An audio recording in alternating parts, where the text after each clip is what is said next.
Salah satu 10 orang yang diberi kabar gembira oleh Rasulullah Shallallahu Alaihi Wasallam dengan surga. Dipercaya Rasulullah untuk berfatwa di Madinah selagi beliau masih hidup, dan satu-satunya orang yang mendapat kehormatan menjadi imam Rasulullah Shallallahu Alaihi Wasallam dalam sholat. Usianya lebih muda, 10 tahun dari Rasulullah. Namanya pada masa jahiliyah adalah Abdu Amr. Setelah masuk Islam, Rasulullah memanggilnya Abdurrahman bin Auf.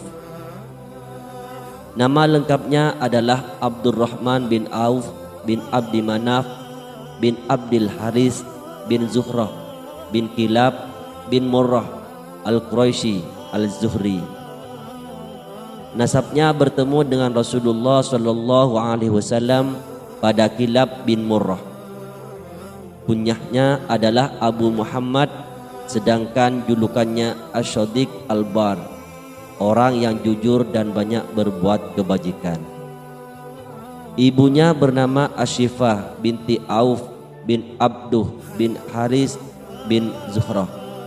Abdurrahman bin Auf termasuk 8 orang yang masuk Islam pada masa-masa awal, As-Sabiqun Al-Awwalun. Beliau masuk Islam sebelum Rasulullah Shallallahu Alaihi Wasallam masuk ke rumah Al-Arqam, 2 hari sesudah Abu Bakar As-Siddiq masuk Islam. Abdurrahman masuk Islam bersamaan dengan 5 orang sahabat lainnya, mengikuti ajakan Abu Bakar As-Siddiq.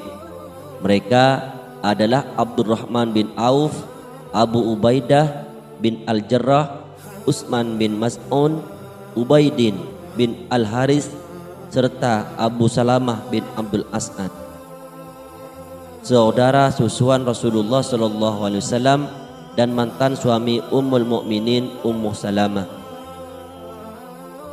Abdurrahman bin Auf melakukan hijrah 2 kali ke Habasyah dan Madinah, ikut ambil bagian dalam perang Badar, Uhud dan semua peperangan yang diikuti Rasulullah Shallallahu Alaihi Wasallam. Saat perang Uhud, Abdurrahman bertempur dengan gigih dan tetap bertahan di samping Rasulullah Shallallahu Alaihi Wasallam. Meskipun prajurit yang lain samburat meninggalkan medan perang karena dikejutkan oleh serangan mengejutkan dari pasukan Quraisy. Pertempuran usai, Abdurrahman mendapati 9 luka parah, menganga, dan 20 luka ringan di sekujur tubuhnya. Selain pemberani di medan perang, Abdurrahman bin Auf dikenal sebagai tokoh yang tangkas dalam banyak hal.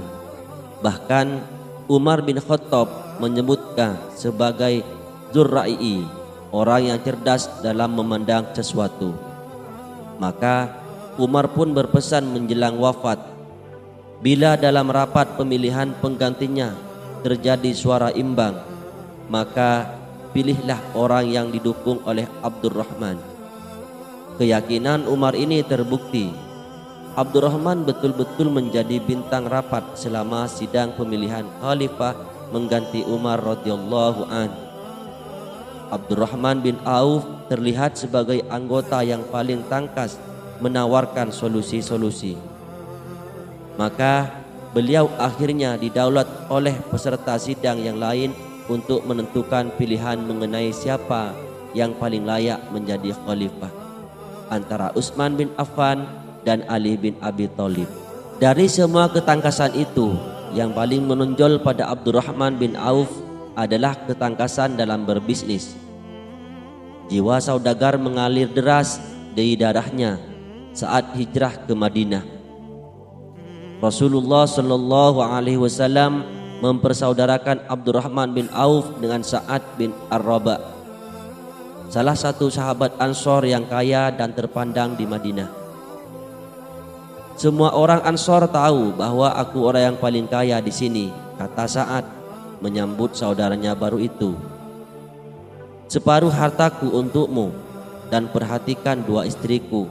Mana yang lebih engkau sukai, akan aku ceraikan untukmu. Kalau sudahlah halal, kawinlah, lanjut Sa'ad. Abdurrahman menolak tawaran itu. Beliau berjiwa saudagar, tidak ingin dirinya menjadi beban bagi orang lain. Beliau hanya meminta agar ditunjukkan lokasi pasar. Beliau bergegas ke pasar Bani Koinokok dan berdagang. Beberapa hari kemudian, Abdurrahman berhasil mengumpulkan uang yang cukup untuk mas kawin pernikahan. Beliau sowan ke Rasulullah Shallallahu Alaihi Wasallam dengan baju yang harum, mengutarakan niatnya untuk menikah. Rasulullah pun menyetujui seraya bersabda, "Semoga Allah memberkatimu. Adakan walimah meskipun hanya dengan seekor kambing," sabda Rasulullah Shallallahu Alaihi Wasallam. Dengan senang hati Abdurrahman mematuhi anjuran Rasulullah. Sejak itu hidupnya makmur, mendapat kemudahan dalam berniaga, sehingga dalam waktu singkat dia menjadi saudagar yang kaya raya. Mengenai keberkahan ini, Abdurrahman bercerita, "Sejak kejadian itu, dunia datang kepadaku, hingga seandainya aku angkat sebuah batu, maka di bawahnya aku dapati emas dan perak." Harta yang melimpah mengantarkan Abdurrahman bin Auf menjadi penghuni surga. Di samping keistimewaan lain yang beliau miliki sebagai salah satu dari 10 sahabat utama Rasulullah Sallallahu Alaihi Wasallam, dalam persiapan perang Tabuk saat Rasulullah sangat membutuhkan dana perang, Abdurrahman bin Auf datang dengan membawa 200 uqiyah emas, kurang lebih 6.000 gram. Sejarah menyebutnya sebagai infak terbaik yang dilakukan oleh para sahabat pada kesempatan tersebut. Suatu ketika putranya pernah bercerita, seluruh orang Madinah adalah tanggungan Abdurrahman bin Auf.